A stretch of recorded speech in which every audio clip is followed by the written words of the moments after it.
Hello friends, welcome to GK rankers. मेरा नाम है अनिल गुप्ता। आप सबका स्वागत है। एसएससी एमटीएस का एग्ज़ाम मई में होना है। अभी एसएससी सीजीएल का नोटिफिकेशन आया था जिसका एग्ज़ाम 3 महीने बाद होना है। और कल परसों जो है एसएससी ने फिर से जीडी की वैकेंसीज़ निकाल दी हैं जिसमें सीआरपीएफ इंक्लूडेड है। लगभग लगभग 70-75 हज़ार से ऊपर वैकेंसीज़ अभी उसकी बातें चल रही हैं। और जितनी भी वनडे एग्ज़ाम होते हैं जैसे सीएचएसएल है, सीजीएल है या स्टेट के एग्ज़ाम होते हैं, जीके जीएस का रोल आप अच्छे से जानते हैं किस टाइप का रोल है। ठीक है, तो प्रैक्टिस सेट है ये। अभी फ़िलहाल एमटीएस के लिए है। इसमें करंट अफेयर्स के क्वेश्चंस को भी इंक्लूड किया गया है। सो आपको सारी चीज़ें इस चैनल पे प्रोवाइड कराई जा रही हैं। टाइम टू टाइम आपको टॉपिक वाइज भी चीज़ें मिल रही हैं।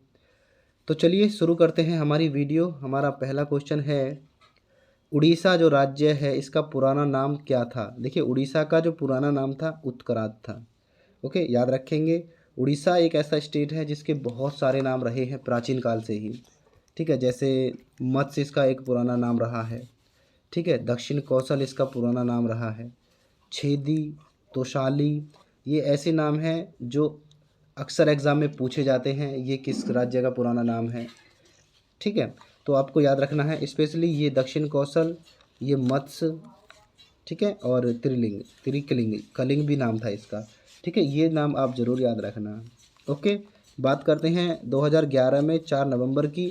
तो ऑफिशियली अब उड़ीसा का नाम ओडिशा हो गया है। ये आप याद रखेंगे, क्या हो गया, ओडिशा। ठीक है, अब उड़ीसा को ओडिशा कहा जाता है, ये भी आप याद रखेंगे। ओके, जैसे ये है एक पाटली गांव, ऑप्शन ए की हम बात करते हैं पाटली गांव की। तो पाटली गांव जो नाम है ये बिहार का है। ठीक है, याद रखना, ये बिहार का है। कामरूप आसाम का हो गया, मालाबार केरल का हो गया। ठीक है, याद रखेंगे। दिल्ली का पुराना नाम क्या था, इंद्रप्रस्थ। दिल्ली का पुराना नाम इंद्रप्रस्थ हो गया। ठीक है, राष्ट्रमंडल खेल पहली बार कब हुए थे। देखिए, राष्ट्रमंडल खेल की बात हो रही है तो राष्ट्रमंडल खेल पहली बार हुए थे 1930 में। ठीक है, कहाँ हुए थे, आप कहेंगे हैमिल्टन, कनाडा में हुए थे। ठीक है, इतना याद रखना। भारत ने कब पार्टिसिपेट किया था, 1934 में भारत ने पार्टिसिपेट इसमें किया है। ठीक है, जो भारत ने जब पार्टिसिपेट किया था, पहला पदक कौन लेके आया था, रशीद अनवर ने कुश्ती में आया था पहला पदक, याद रखेंगे।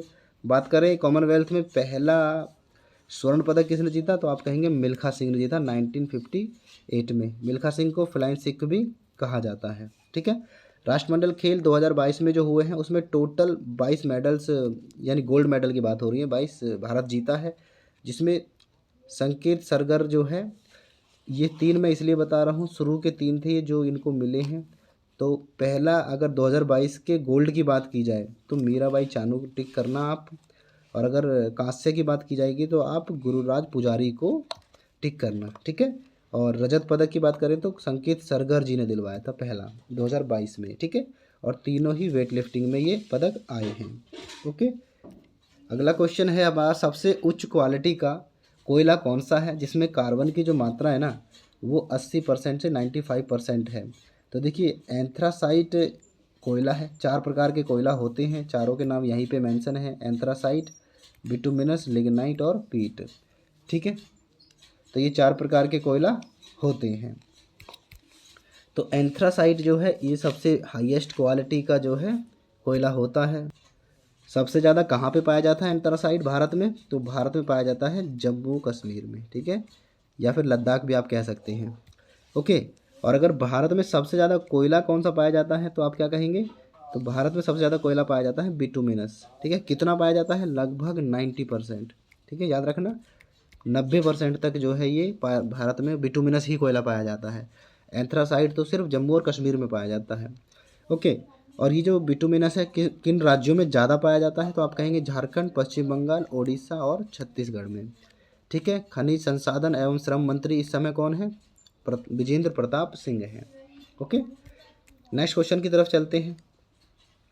भारत में किस राज्य में सबसे कम वन आवरण क्षेत्र है, यानी वन जो है सबसे कम किस स्टेट में है, तो आप कहेंगे हरियाणा में है।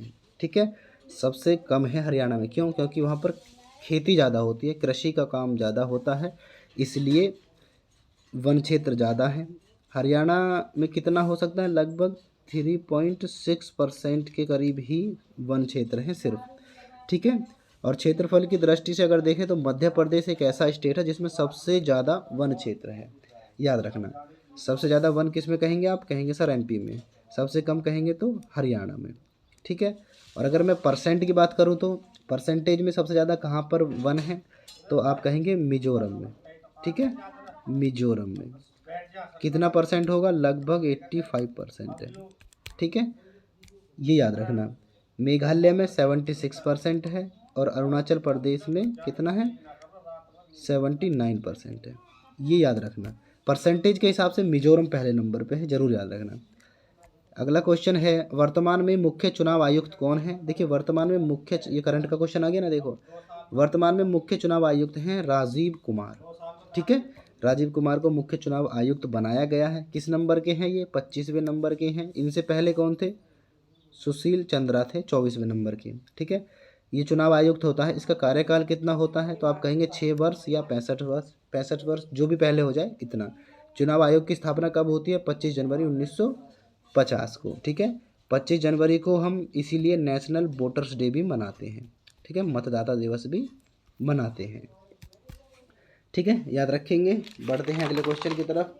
नेक्स्ट क्वेश्चन है अपना, हाल ही में हाइड्रोजन संचालित ट्रेन, देखिए हाइड्रोजन से चलने वाली ट्रेन की बात, शुरू करने वाला कौन सा एशिया का पहला है और वर्ल्ड का दूसरा देश कौन सा बन गया है? तो ये चाइना है, इसने हाइड्रोजन से एक ट्रेन चलाई है। अब विश्व में पहला देश कौन है? तो आप कहेंगे जर्मनी है सर, जर्मनी ने पहली बार सबसे पहले हाइड्रोजन की ट्रेन चलाई है, ठीक है। दूसरा हो गया एशिया। भारत कब चला सकता है? भारत चलाएगा इस साल के लास्ट तक, यानी दिसंबर तक भारत में भी हाइड्रोजन संचालित ट्रेन आ जाएगी, ठीक है, याद रखेंगे। अच्छा क्वेश्चन है, हमारे रेल मंत्री कौन है? तो आप कहेंगे अश्वनी वैष्णव हैं, ठीक है। रेल से कुछ चीज़ और बता देता हूँ। पूछताछ काउंटर का नाम बदल दिया गया है, क्या नाम कर दिया गया है? सहयोग कर दिया गया है, ठीक है। और सबसे लंबा प्लेटफॉर्म कहाँ है? हुबली धारवाड़ में है। ये सब चीज़ें याद रखेंगे। अगला क्वेश्चन है, भारतीय अंडर-19 क्रिकेट टीम ने कितनी बार अंडर-19 क्रिकेट विश्व कप जीता है? देखिए भारत ने 5 बार जो है ये विश्व कप जीता है। अंडर-19 की बात हो रही है, यानी अंडर-19 बोले तो 19 साल से या 19 साल तक के बच्चे इसमें पार्टिसिपेट करते हैं, उसे अंडर-19 बोला जाता है। तो भारत ने 5 बार इस विश्व कप को जीता है। पहली बार कब जीता था? सन 2000 में, याद रखेंगे। मोहम्मद कैफ की कप्तानी में भारत ने इसे जीता था, ओके। और अगर बात हुई भारत कब कब उप विजेता रहा, तो आप कहेंगे 2006 में और 2016 2020 में भारत उप विजेता भी रहा है, ठीक है। अगला क्वेश्चन है, उपराष्ट्रपति अपनी वोट का प्रयोग कब करता है? देखिए उपराष्ट्रपति अपनी वोट का प्रयोग जब मतों की संख्या बराबर हो जाती है तब करता है, और कहीं कहीं पे दिया गया है कभी भी नहीं करता है, ठीक है। तो आप इसे अपनी बुद्धिमत्ता के हिसाब से ही यूज़ करना। मैंने तो अक्सर यही पढ़ा है कि वो अपनी वोट का इस्तेमाल कभी नहीं करता है, ठीक है। तो थोड़ा विवादित क्वेश्चन है, लेकिन ये फ्रेम करना ज़रूरी था, तो मैंने आपके लिए फ्रेम किया है। और इसके लिए जो है कहीं पे कोई प्रावधान भी नहीं है, इसीलिए शायद ऐसा हुआ है, ठीक है। तो ये भी आप याद रखना। और अनुच्छेद जो 63 है वो राष्ट्रपति के पद से संबंधित है, अनुच्छेद 63। और अनुच्छेद जो 64 है ये किससे संबंधित है? अनुच्छेद 64 संबंधित है राष्ट्रपति जो है ये राज्यसभा का सभापति होता है, उससे ये संबंधित है, ठीक है। राष्ट्रपति की जो उपराष्ट्रपति है, सॉरी, इसकी सैलरी कितनी होती है? 4.5 लाख पर महीने इसकी सैलरी होती है, याद रखेंगे। अगर मैंने उपराष्ट्रपति जी के राष्ट्रपति बोल दिया हो तो उसके लिए सॉरी, बात उपराष्ट्रपति की ही हो रही है। फिर याद रखना 63 में इनके पद की बात है और 64 में राज्यसभा का जो पद है इनका उसकी बात है, वहाँ के सभापति होते हैं उसकी बातें हुई हैं और उसी की इन्हें सैलरी मिलती है, ऐसा समझ लो, ठीक है। वर्तमान में उपराष्ट्रपति कौन है? तो आप कहेंगे जगदीप धनखड़ हैं। पहले उपराष्ट्रपति कौन थे? तो आप कहेंगे डॉक्टर सर्वपल्ली राधाकृष्णन थे। कलकत्ता में सुप्रीम कोर्ट जो न्यायालय है वो हाई कोर्ट, सुप्रीम कोर्ट जो है उच्चतम न्यायालय बोलते हैं, इसकी स्थापना कब हुई थी? तो इसकी स्थापना हुई थी 1774 ईस्वी में स्थापना होती है सुप्रीम कोर्ट की पहली बार। कहाँ पर? कलकत्ता में। कैसे होती है? रेगुलेटिंग एक्ट के तहत होती है, ठीक है। और अभी सुप्रीम कोर्ट कहाँ है? आप कहेंगे सर नई दिल्ली में है, ठीक है। अभी वर्तमान वाला। ठीक है, चलो बात पिछली वाले की ही करेंगे अभी। कलकत्ता में फिर हाई कोर्ट बना था, यानी उच्च न्यायालय बना था। एक बात याद रखना, मैं ये उच्चतम होता है सुप्रीम कोर्ट और उच्च होता है हाई कोर्ट। जो हाई कोर्ट बना था 1862 में कलकत्ता, 1862 में ही बॉम्बे और 1862 में ही मद्रास में हाई कोर्ट बने हैं। ठीक है, क्वेश्चन फ्रेम हो चौथा हाई कोर्ट कहाँ है, तो आप कहेंगे चौथा हाई कोर्ट भारत में जो बना था यूपी में बना था, इलाहाबाद वाला। ठीक है, जिसे अब प्रयागराज कहते हैं, याद रखेंगे ना। ओके, ये कब बना था, ये बना था 1866 में। लोकसभा के अध्यक्ष और उपाध्यक्ष से संबंधित कौन सा अनुच्छेद है। देखिए अनुच्छेद 93 जो है ये लोकसभा के अध्यक्ष और उपाध्यक्ष से संबंधित है, याद रखेंगे। अनुच्छेद 79 संसद से संबंधित है, 80 राज्यसभा से संबंधित है और 81 लोकसभा से संबंधित है। जहाज़ों में क्या मापने के लिए बायोसोनार इक्वेलेशन का प्रयोग किया जाता है। देखिए बायोसोनार इक्वेलेशन का प्रयोग पानी की गहराई को मापने के लिए किया जाता है। ऑप्शन बी इसका राइट आंसर है। सोनार का मतलब क्या होता है, साउंड नेविगेशन एंड रेंजिंग। अगर रडार की बात करेंगे तो आप कहेंगे रेडियो डिटेक्शन एंड रेंजिंग। ठीक है, याद रखना। अगर बात आए भूकंप को किस यंत्र के द्वारा मापा जाता है तो आप कहेंगे सिस्मोग्राफ के द्वारा मापा जाता है। ठीक है, ये वाला क्वेश्चन बहुत इंपॉर्टेंट है, याद रखना इसको। इसमें बहुत सारी चीज़ें मैं बताऊंगा तुम्हें। मनुष्य की जो खोपड़ी है या कपाल है उसमें कितनी हड्डियां होती हैं। देखिए मनुष्य की खोपड़ी में 29 हड्डियां होती हैं, 14 प्लस 8 प्लस 6 और प्लस 1 बराबर 29 हड्डियां जो है मनुष्य की कपाल में होती हैं। ठीक है, अब कहेंगे सर 14 कहाँ पे होती हैं, तो देखिए 14 हड्डियां होती हैं चेहरे में, 8 हड्डियां होती हैं मस्तिष्क में जिन्हें चपटी हड्डियां भी बोला जाता है, और 6 हड्डियां होती हैं कान में, और 1 हड्डी होती है जीभ में।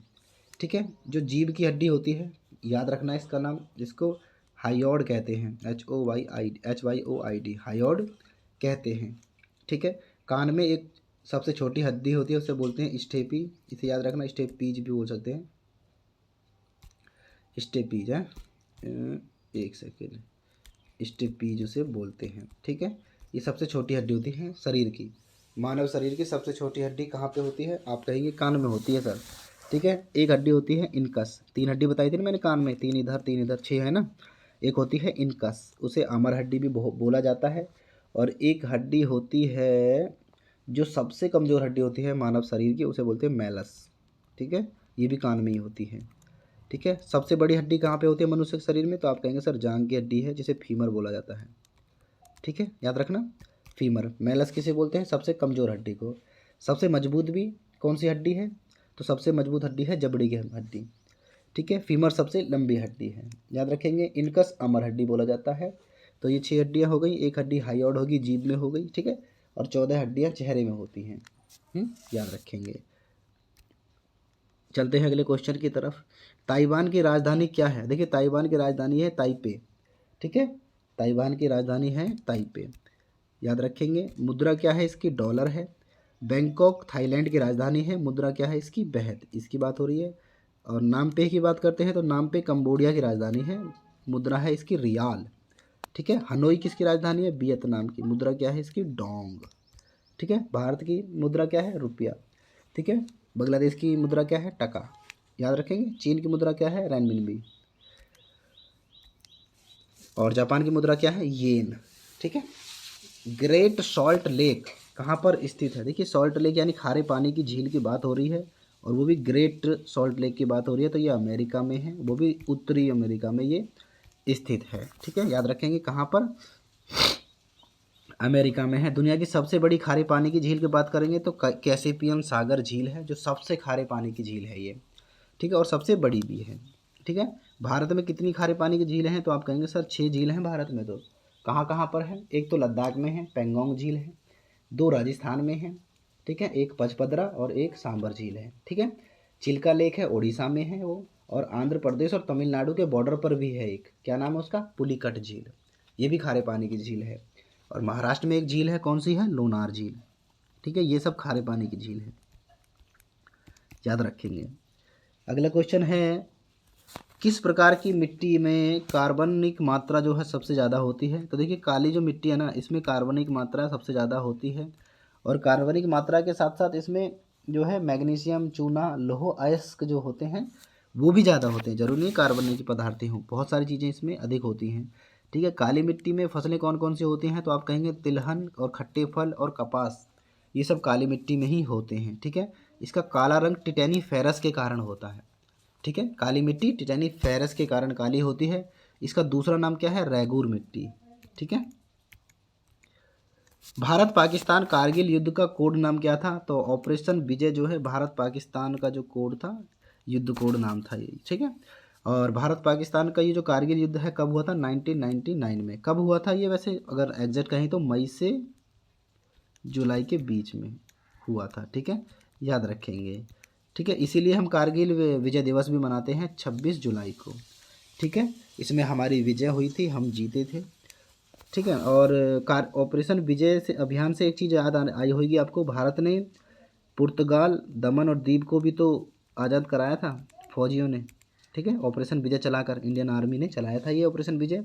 तब गोवा से और यहाँ से दमन और दीव से जो है पुर्तगाली लोग गए थे। ठीक है, तो ये भी आप याद रखेंगे। ऑपरेशन विजय 2 ऐसे ऑपरेशन हुए हैं जो इंडियन आर्मी से संबंधित थे। एक तो हो गया कारगिल विजय, जहाँ पर भारत ने पाकिस्तान से युद्ध किया और पाकिस्तान को हराया 1999 में, और एक है ऑपरेशन विजय अभियान, जिसमें भारत को आज़ाद कराया गया है। कुछ राज्य थे जिनको आज़ाद कराया गया है, जैसे एक तो गोवा है, दमन और दीव है, इसको पुर्तगालियों से आज़ाद कराया था। ठीक है, भारत के अंतिम गवर्नर जनरल कौन थे, देखिए भारत के लास्ट गवर्नर जनरल थे सी राजगोपालाचारी या चक्रवर्ती राजगोपालाचारी। ठीक है, ये भारत के एकमात्र और लास्ट गवर्नर जनरल थे। 1948 से 1950 तक ये बने रहे। ठीक है, इन्हें भारत रत्न कब दिया गया, तो 1954 में भारत रत्न भी इन्हें दिया गया है। ठीक है, संविधान की 7वीं अनुसूची किससे संबंधित है, तो 7वीं अनुसूची संघ सूची, राज्य सूची, समवर्ती सूची, ये तीनों से संबंधित है, यानी ऑप्शन डी इसका करेक्ट आंसर है। ठीक है, अभी संघ सूची में 100 विषय हैं, राज्य सूची में 61 विषय हैं। पहले 66 विषय हुआ करते थे, लेकिन अभी 61 है, 5 घटा दिए गए हैं। 5 कहाँ आ गए हैं, समवर्ती सूची में। पहले ये 47 थे, अब इसको 52 कर दिया गया है, तो इसके 5 इसमें ऐड ऑन कर दिए गए हैं। ठीक है, मूल संविधान में 8 अनुसूचियाँ थीं, अभी कितनी हैं, 12 अनुसूचियाँ हैं, ये भी आप याद रखेंगे। ठीक है, किस पेड़ की छाल का उपयोग एक मसाला के रूप में भी किया जाता है, दालचीनी का जो उपयोग है मसाला के रूप में भी किया जाता है, आपको अच्छे से पता होगा। ठीक है, बढ़ते हैं अगले क्वेश्चन की तरफ। किस गेंद को किस डिग्री से क्रिकेट की गेंद को किस डिग्री से मारा जाना चाहिए कि गेंद ज़्यादा दूर तक जा सके, तो उसे अगर 40 डिग्री से आप मारेंगे, 45 डिग्री से, तो गेंद ज़्यादा दूर तक जाएगी। और 45 डिग्री को कवर ड्राइव भी कहते हैं, याद रखना।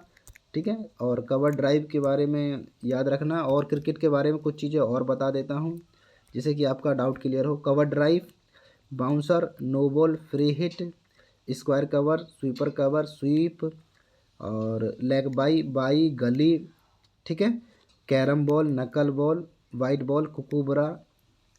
ठीक है, ये सारे जो नाम हैं ये क्रिकेट से संबंधित है, DRS आदि, ये सारे नाम क्रिकेट से संबंधित है। क्वेश्चन भर भर के पूछे जाते हैं, तो याद रखना। IPL 2022 की जो उप विजेता टीम थी वो कौन थी, देखिए 2022 में जीता कौन था, गुजरात, लेकिन ये पूछ रहा है उप विजेता कौन था, तो राजस्थान रॉयल्स था। राजस्थान रॉयल्स को गुजरात टाइटंस ने हराया था। पहली बार ही गुजरात टाइटंस ने IPL 2022 में पार्टिसिपेट किया था और राजस्थान को हराया है। दो टीम एक साथ एंटर करती हैं, एक गुजरात टाइटंस है और एक है कौन सी, लखनऊ सुपर जॉइंट्स। ठीक है, पहले 8 टीम हुआ करती थी, अब कितनी है, 2 जोड़ के 10 टीम है। ठीक है, 2022 में 2 टीमों को ऐड किया गया था। ठीक है, विजेता मैंने बता दिया है, गुजरात टाइटंस था, उप विजेता भी बता दिया है, ये भी याद रखेंगे।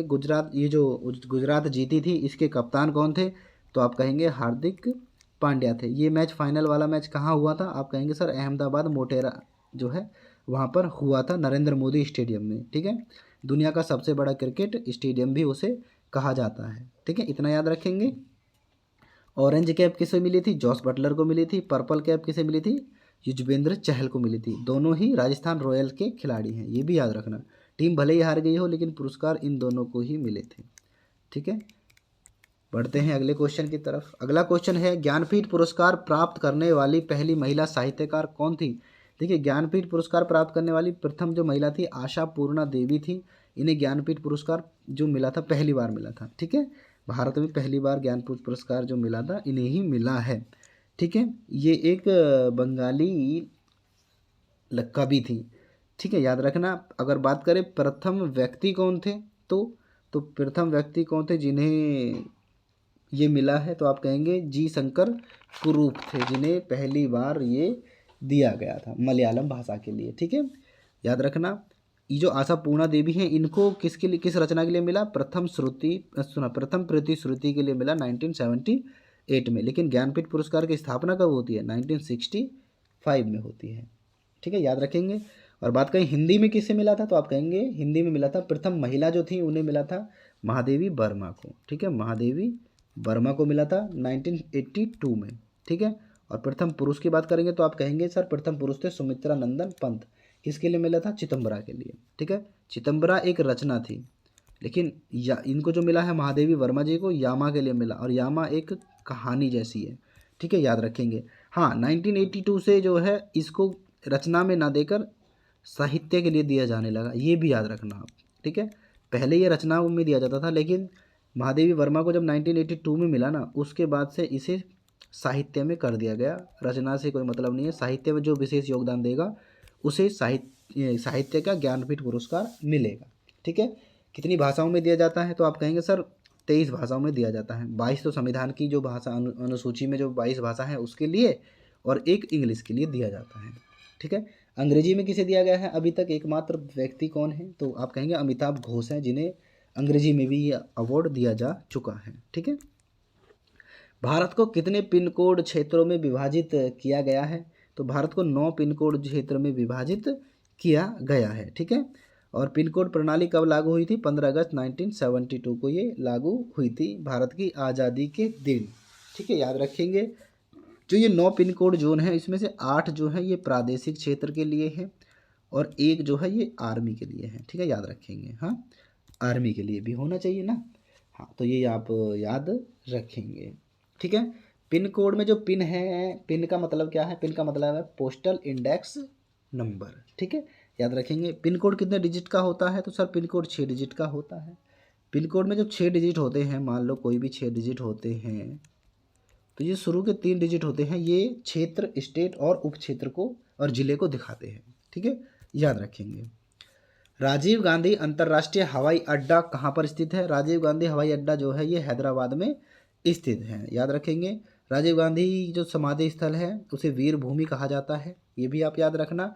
और राजीव गांधी क्रिकेट स्टेडियम भी जो है हैदराबाद में ही है, ये भी आप याद रखेंगे। अभी हाल फिलहाल में पासपोर्ट रैंकिंग जारी हुई है, उसमें भारत किस नंबर पे है? तो भारत 144वें नंबर पर है 2023 के हिसाब से, और अगर 2022 के हिसाब से देखा जाए तो भारत 138वें नंबर पे था। ठीक है, इसमें टॉप पे कौन था? जापान था। ठीक है, याद रखेंगे। नेक्स्ट क्वेश्चन तरफ चलते हैं। अगला क्वेश्चन है वीर गार्जियन 2023 युद्ध अभ्यास है, ये किस देश के साथ हुआ है?